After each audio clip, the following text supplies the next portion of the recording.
সুতরাং আমার ভাইয়েরা, আমরা যদি রবকে স্মরণ করতে চাই, আল্লাহ তাআলার স্মরণ জিকির যদি দিলের মধ্যে আমাদের অন্তর্ভুক্ত করতে চাই, তাহলে আমাদেরকে সদা সর্বদা নামাজ কায়েম করতে হবে।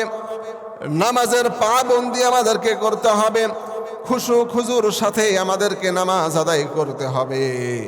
আমরা আমাদের বাস্তব জীবনে যেটা করি, দুনিয়ার কাজগুলোকে প্রাধান্য দেই, দুনিয়ার ব্যবসা বাণিজ্যকে আমরা কিন্তু প্রাধান্য দেই, আর আল্লাহর স্মরণ নামাজকে প্রাধান্য না দেওয়ার কারণে জোহরের আজান হয়ে যায় ঠিকই, আমাদের দোকানপাট কিন্তু বন্ধ করতে পারি না। ঠিক কিনা বলেন? দোকান বন্ধ করতে পারি না। মনে করি 1:30টার সময় নামাজ, দোকানদারি করি 2টা পর্যন্ত, তারপরে বাসায় যাই, গোসল করি, পরিষ্কার পরিচ্ছন্ন হই, ফ্রেশ হই, এরপরে ভাত টাত খেয়ে নামাজ পড়তে মন চাইলে পড়বনি, না হয় পরে দেখা যাবে নি। কথা বলেন ঠিক কিনা? এইটা তো মুমিনের বৈশিষ্ট্য হতে পারে না। আল্লাহর স্মরণ চিন্তা করে দেখেন, এই যুবকেরা এখন কম, এখনো সবাই আসেনি।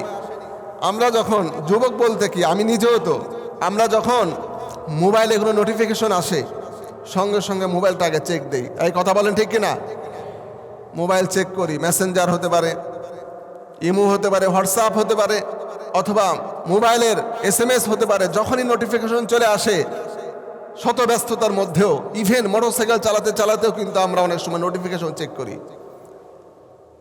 অথচ প্রত্যেক দিন আল্লাহ পাক আমাদের, একদিনে আমি যখন সারাদিন মোবাইলের মেসেজ চেক করি না, সারাদিন দেখা যায় 50, 60, 70টা মেসেজ লাল কালিতে লেখা আছে, ওখানে চেক করিনি। সেই জন্য নর্মালি আমি মেসেঞ্জার খুব কম চালাই, হোয়াটসঅ্যাপ একটু ব্যবহার প্রয়োজনে করা হয়।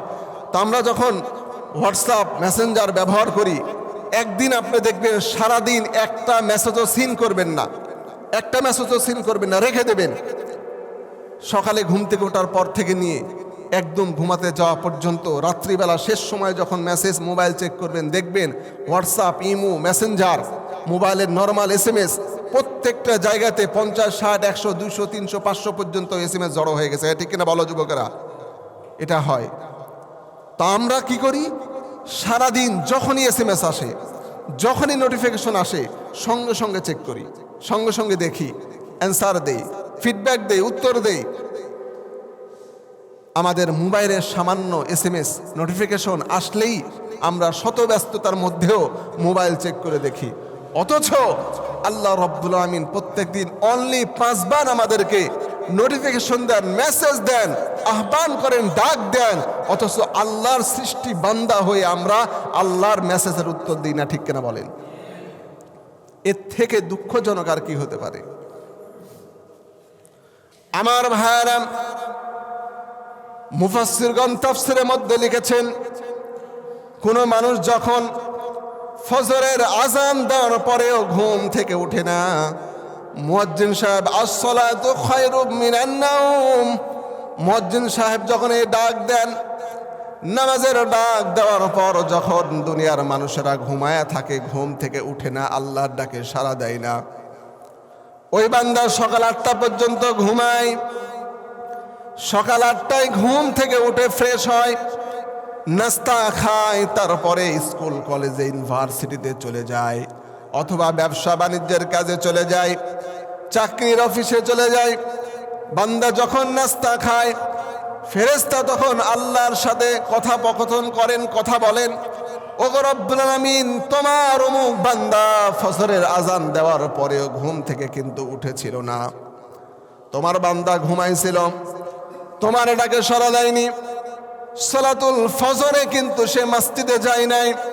ওগো আল্লাহ, তোমার নিমুখারাম বান্দা ফজরে তোমার ডাকে সাড়া না দিয়ে আরামের ঘুমে ঘুমায়া থাকলো। যখন সকালে ঘুম থেকে উঠল, তার পেটের মধ্যে ক্ষুধা, ক্ষুধার কারণে বাসায় যখন খাবারের কথা বলল, বাজারে গিয়ে যখন হোটেলে খাবারের অর্ডার দিল, তুমি তো তার সামনে খাবার ঠিকই ব্যবস্থা করে দিলা।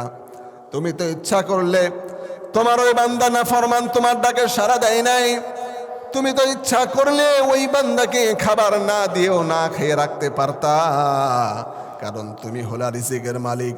ওগো আল্লাহ, তোমার নাফরমান্দা ফজরের সালাত না পড়ার পরেও কেন তুমি তাকে সকালের নাস্তাটা দিলা?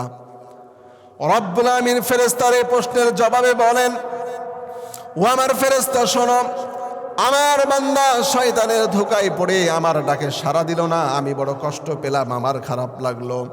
হয়তোবা মুনকার নাকির ফেরেশতা, কিরামান কাতিবিন ফেরেশতা তার আমলনামার মধ্যে গুনাহটা লিখে ফেলল। কিন্তু ফেরেশতা শোনো শোনো, আমি আল্লাহ বড় দয়ালু, আমি বড় মেহেরবান, আমি আল্লাহর বড় দয়া লাগে। আমার বান্দা ভুল করে নামাজ না পড়লেও হবে কি, আমার বান্দাকে আমি আল্লাহ না খেয়ে কখনো রাখতে পারি না। সুবহানাল্লাহ পড়বেন না?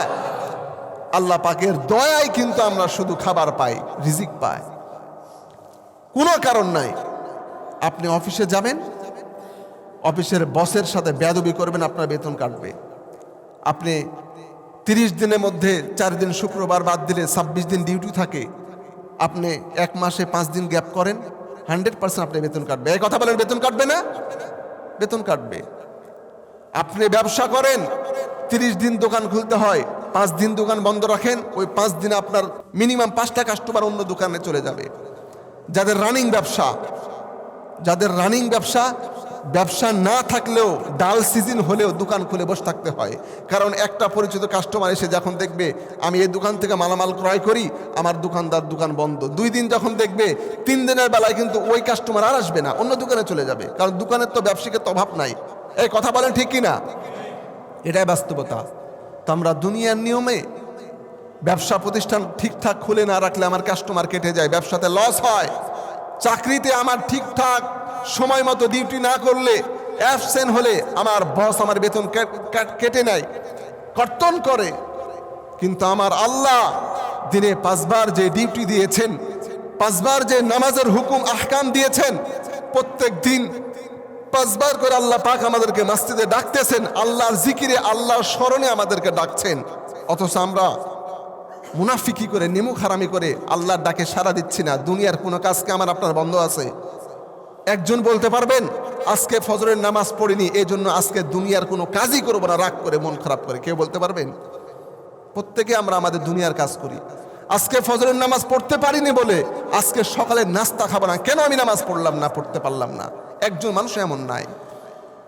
অথচ আল্লাহ মেহেরবান, আল্লাহ পাক দয়ালু, আমাদেরকে ভালোবেসে আমাদের খাবারের ব্যবস্থা ঠিকই করে দিচ্ছেন। অথচ আমরা নামাজ পড়ছি না, সকালেই নিমুখ হারামি করলাম, ফজরের সালাত আদায় করলাম না। আল্লাহ পাক কিন্তু আমাদের নাস্তা বন্ধ করে দেননি। আল্লাহ ইচ্ছা করলে আমাদের রিজিক বন্ধ করে, মুহূর্তের মধ্যে রিজিক বন্ধ করে দিতে পারেন।